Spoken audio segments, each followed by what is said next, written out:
Magandang araw po sa ating lahat. Sama-sama nating pakinggan ang Ebanghelyo ngayong araw. Naway magbigay ito ng liwanag at pag-asa sa ating buhay. Ang mabuting balita ng Panginoon ayon kay San Mateo. Noong panahong yon, sinabi ni Jesus sa kanyang mga alagad, "Narinig na ninyong sinabi, ibigin mo ang iyong kapatid at kapuotan mo ang iyong kaaway.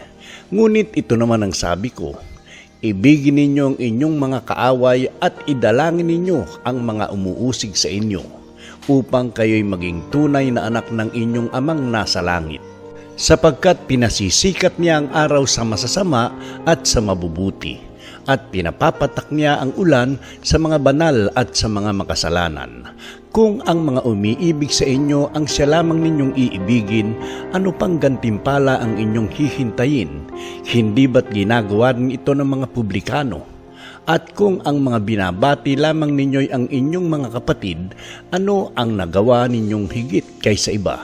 Ginagawa rin niya ng mga hintil, kaya dapat kayong maging ganap, gaya ng inyong amang nasa langit." Ang mabuting balita ng Panginoon.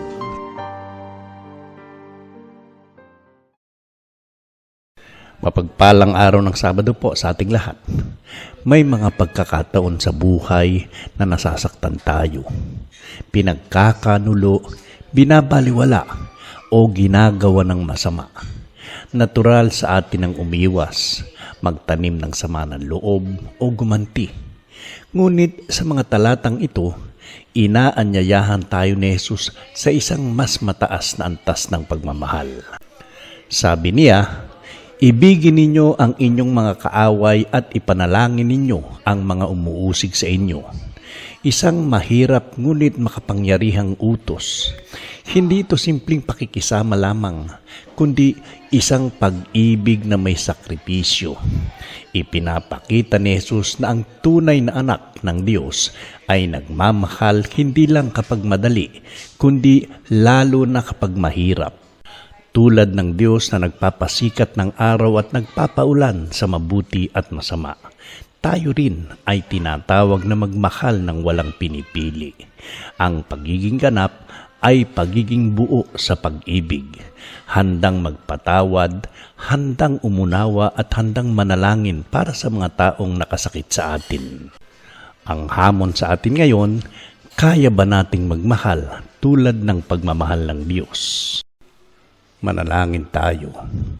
Ama naming Diyos, salamat sa iyong walang hanggang pag-ibig na ibinigay mo sa amin araw-araw. Turuan mo po kaming magmahal tulad mo, hindi lamang sa mga taong mabuti sa amin, kundi pati sa mga nakasakit at nagkasala laban sa amin. Bigyan mo po kami ng pusong marunong magpatawad at umunawa. Alisin mo ang galit at sama ng loob sa aming puso at palitan ito ng kapayapaan at habag. Tulungan mo kaming ipanalangin ang mga taong nahihirapan kaming mahalin. Naway maging tunay kaming larawan ng iyong pag-ibig sa mundong ito. Sa ngalan ni Jesus, Amen.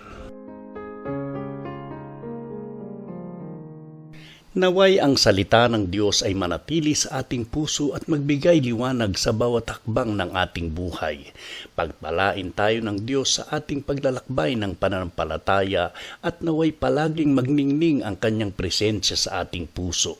Kung na-bless po kayo ng pagninilay na ito, inaanyayahan ko kayong mag-subscribe, i-like at i-share upang mas marami pang maabot ang salita ng Panginoon.